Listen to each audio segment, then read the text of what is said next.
Et bonjour à tous et bienvenue pour ce nouveau tutoriel concernant le logiciel TopSolid. Donc aujourd'hui nous allons faire un meuble bas de cuisine paramétrable avec un petit vide sanitaire, un tiroir, une porte, avec l'intégration d'un tiroir tandem box et un système de charnière pour la porte ainsi que des tablettes. Donc on va commencer par créer un nouveau document. Et on va tout de suite commencer par créer des paramètres de longueur. Donc la méthode classique pour rentrer les paramètres, c'est d'abord de rentrer la valeur. Donc moi je vais commencer par exemple pour les épaisseurs de panneaux. Donc 19. Non, moi pour habitude j'appelle EPP pour épaisseur panneau.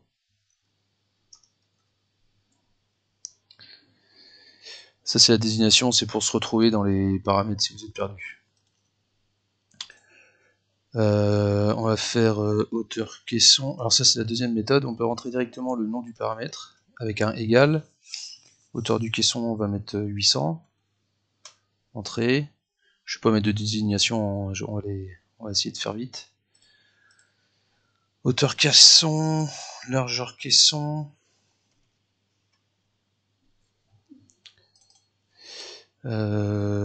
Profondeur caisson.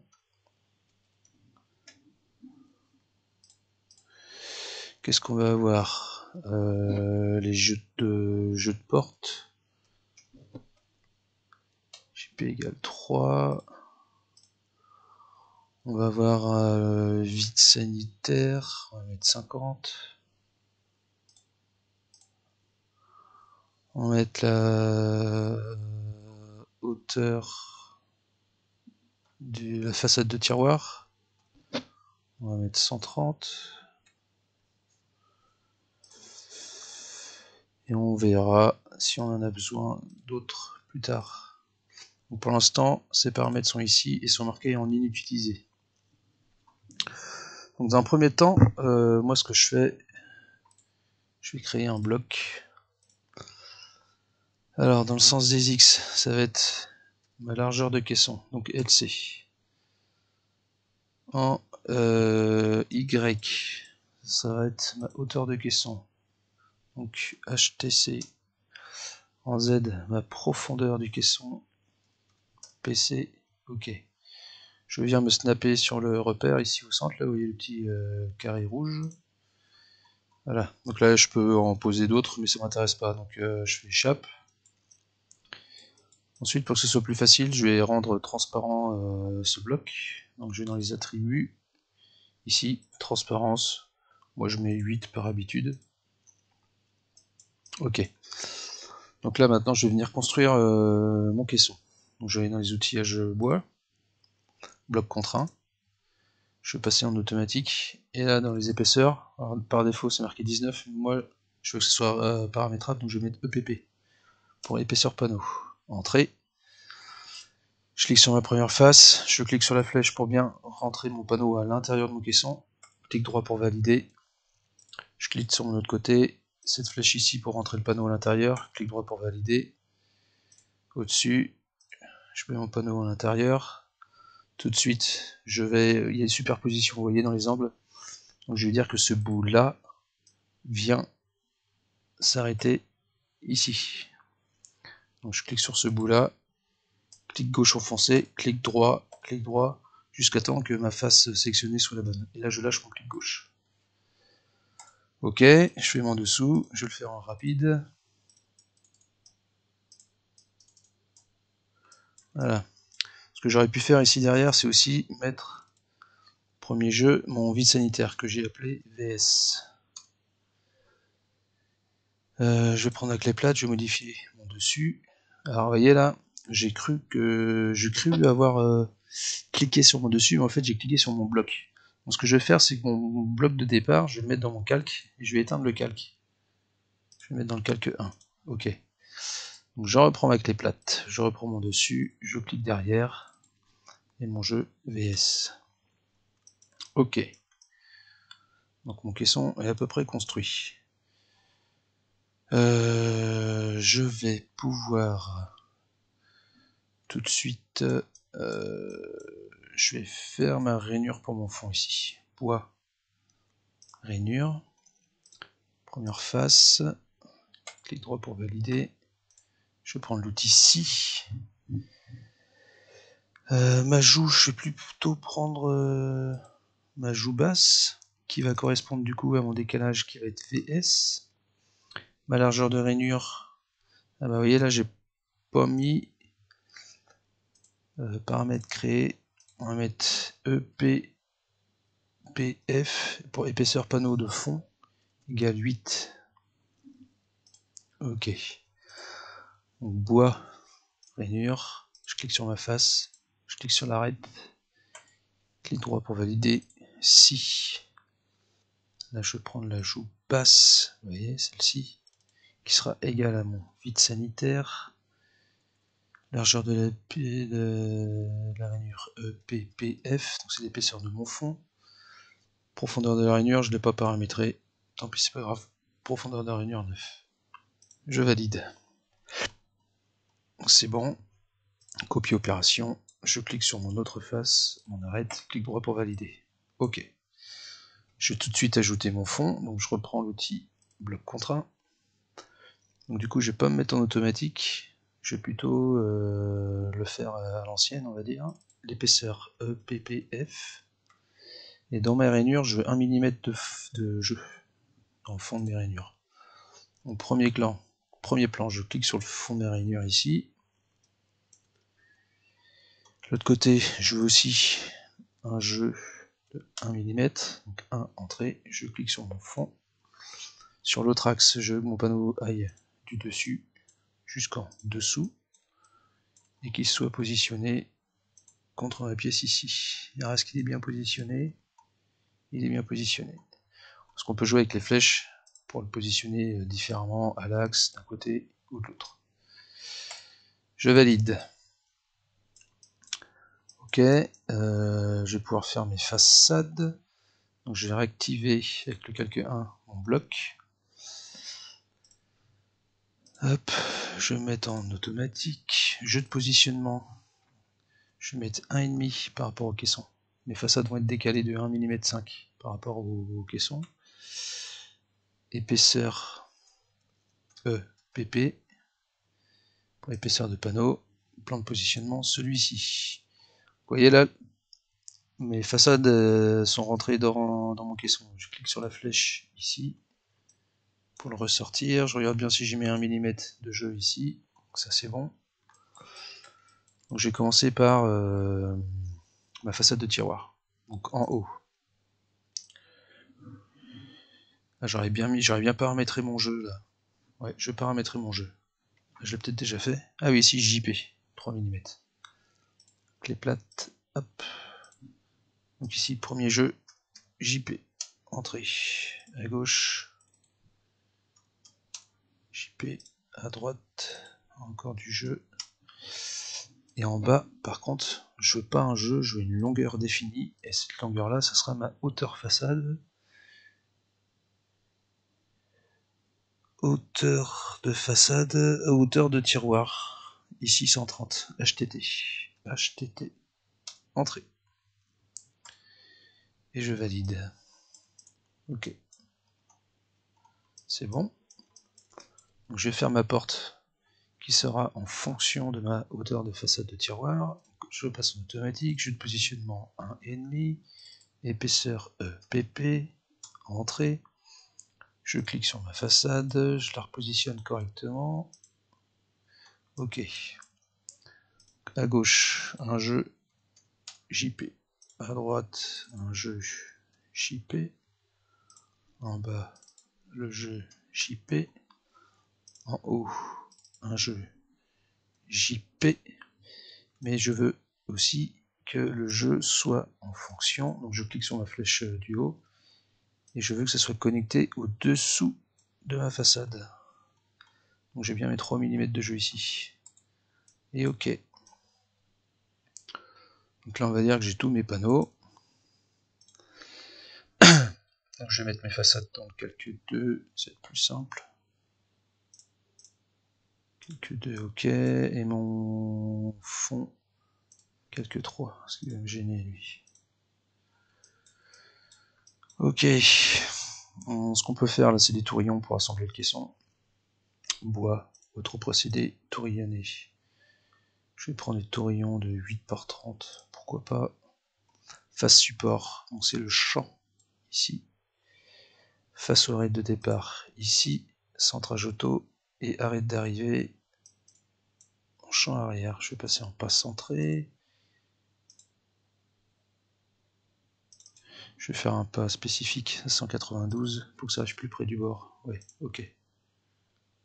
Ok, ça me convient. Copier propagation. Ici, centrage auto.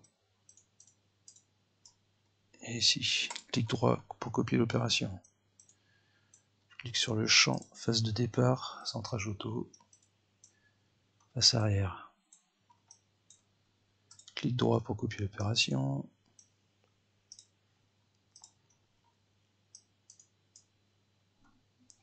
Ok, mes tourillons, c'est bon. Je pourrais aussi mettre des vis pour mon arrière, hein, si on veut. Autre procédé, visser. Je vais mettre quoi comme vis? 3,5.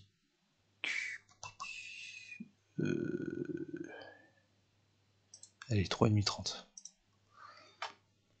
Première face, support. Celle-ci.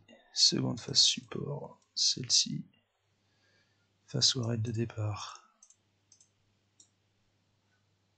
Centrage auto.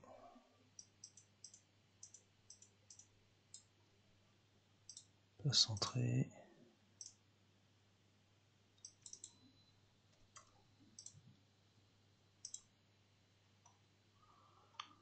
Ça me paraît pas mal.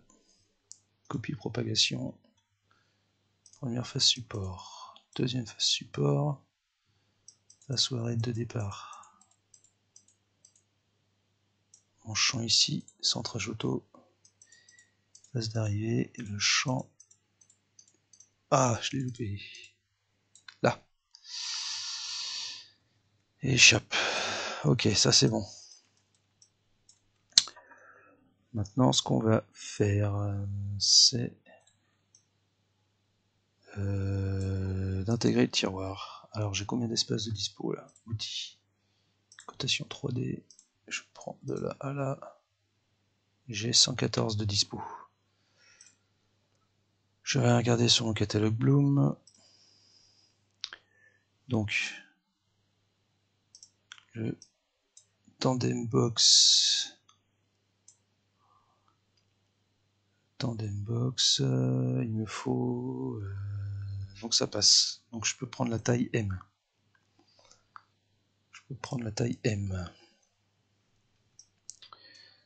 Je vais éteindre mes façades. Assemblage inclure standard. Ici, vous allez bien chercher Top Solid Wood Bloom. Vous remontez dans la racine là et vous allez chercher dans coulissant tiroir. Tandem Box M. Ok. Et là, on peut directement mesurer ici l'intérieur du caisson. Ok. Alors là, on va faire une rotation à 90 degrés. Pour l'instant, on va le poser à l'arrache. Hop, stop, stop. Puis les perçages, on va s'en occuper après. Donc je vais faire échappe. On va essayer de positionner correctement. Alors déjà, la position du premier trou, ce qu'il faut savoir,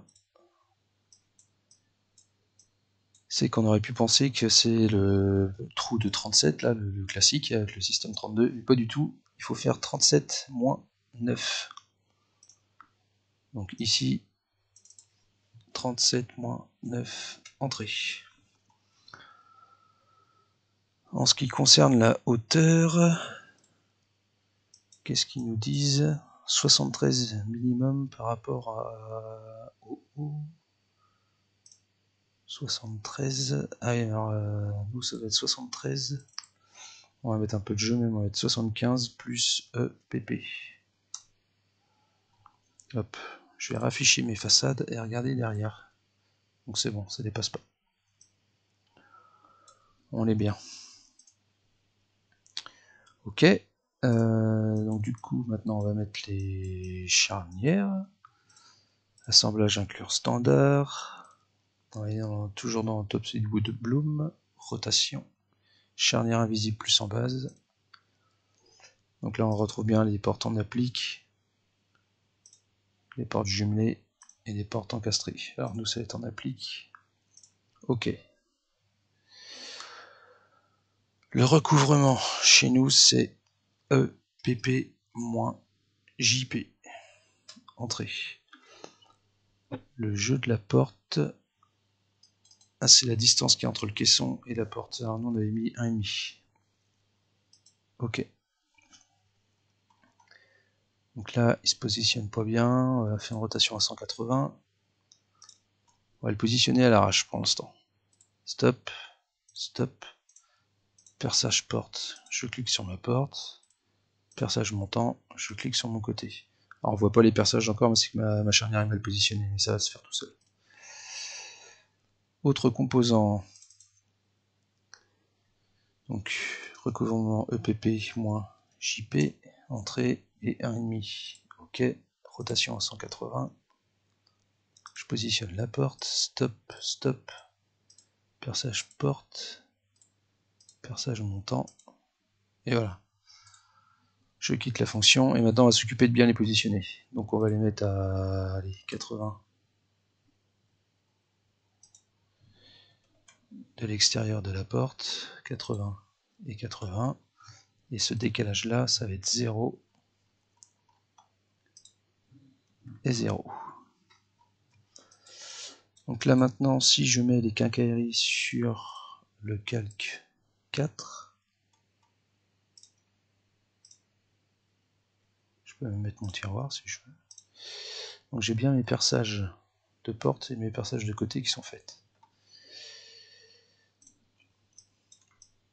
Ok, je peux aussi faire les perçages pour ma coulisse. Donc je viens dans Ensemble, je viens chercher ma coulisse ici, Tandem Box, clic droit, utiliser procédé, perçage coulisse à gauche. Donc c'est bien celui-là. Perçage coulisse à droite, c'est celui-là. Perçage attache façade, c'est celui-là. Ok.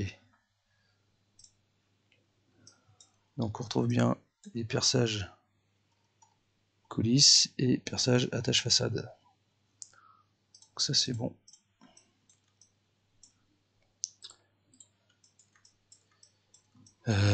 Qu'est-ce qu'on peut faire maintenant? On va faire des petits trous de taquet pour les étagères. Alors, bois, multi-perçage. Ah, je vais vous faire voir comment créer un modèle de perçage en même temps. Donc, modèle de perçage, je vais l'appeler diamètre 5 PR12 pour un diamètre 5 profondeur 12. Entrée. Ah, d'ailleurs, je vous raconte peut-être des bêtises. Je croyais que c'était marqué ça.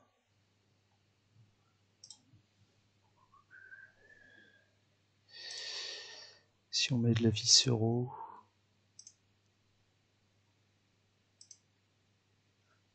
Mince, il me semblait que c'était marqué.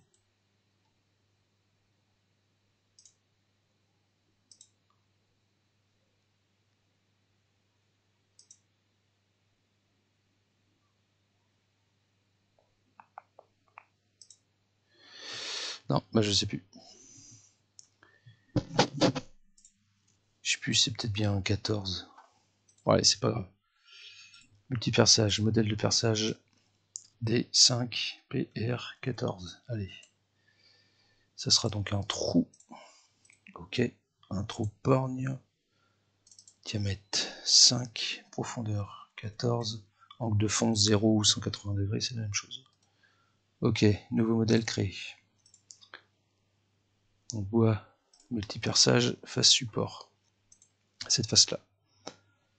Alors il y aura deux propagations. Il y aura une propagation pour les trous en vertical et une autre propagation en horizontale. Une première propagation je fais toujours en vertical, mais ça n'a pas d'importance. Donc du bas ici à, je vais m'arrêter à en haut de ma porte. Seconde propagation. Alors moi je commence toujours par la face et je viens m'arrêter ici. Ok. Donc moi je vais choisir D5 PR14. Donc vous voyez ici j'ai deux zones, la seconde propagation, première propagation. Pour la première propagation, je vais prendre un passe centré. Je vais faire des trous tous les 64 mm. Et je vais mettre 5 trous. Ça me fait débuter mes trous à peu près à 200 mm du bord. Oui, c'est très bien. Seconde propagation. Là, j'ai utilisé le mode distance. Et le premier départ, c'est 37 mm. C'est un standard. Et à la fin, au fond, c'est pas un standard. On s'en fiche, je vais mettre 50 et je vais mettre que 2 rangées de perçage. Et ok. Je copie ma propagation. Face. Alors, première propagation. De là à de là.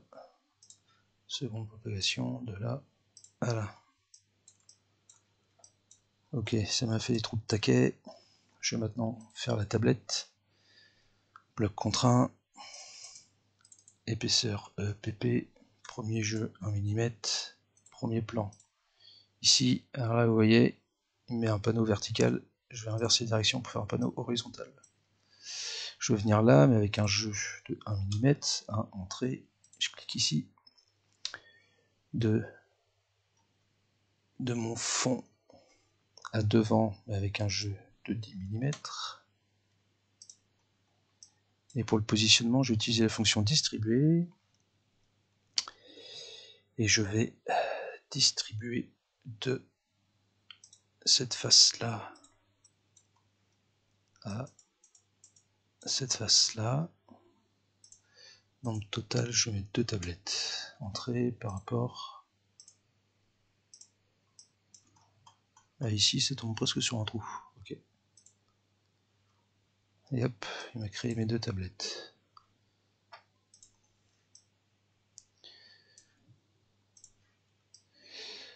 Donc voilà, j'ai créé mon caisson paramétrable. Donc là, si je modifie par exemple, je vais dans les entités, je vais modifier la largeur de mon caisson pour passer à 600. Donc mon tiroir, tout se modifie automatiquement. Les différents panneaux, les quincailleries. Là, par exemple, ma hauteur de tiroir, si je veux la passer du coup à 150, hop, ça reste fonctionnel. Alors après, bon, il y a des moyens après d'optimiser. Hein. Vous voyez, le tiroir il est un peu trop haut, là on pourrait le baisser. Voilà, je vous remercie d'avoir suivi ce tutoriel et bon courage.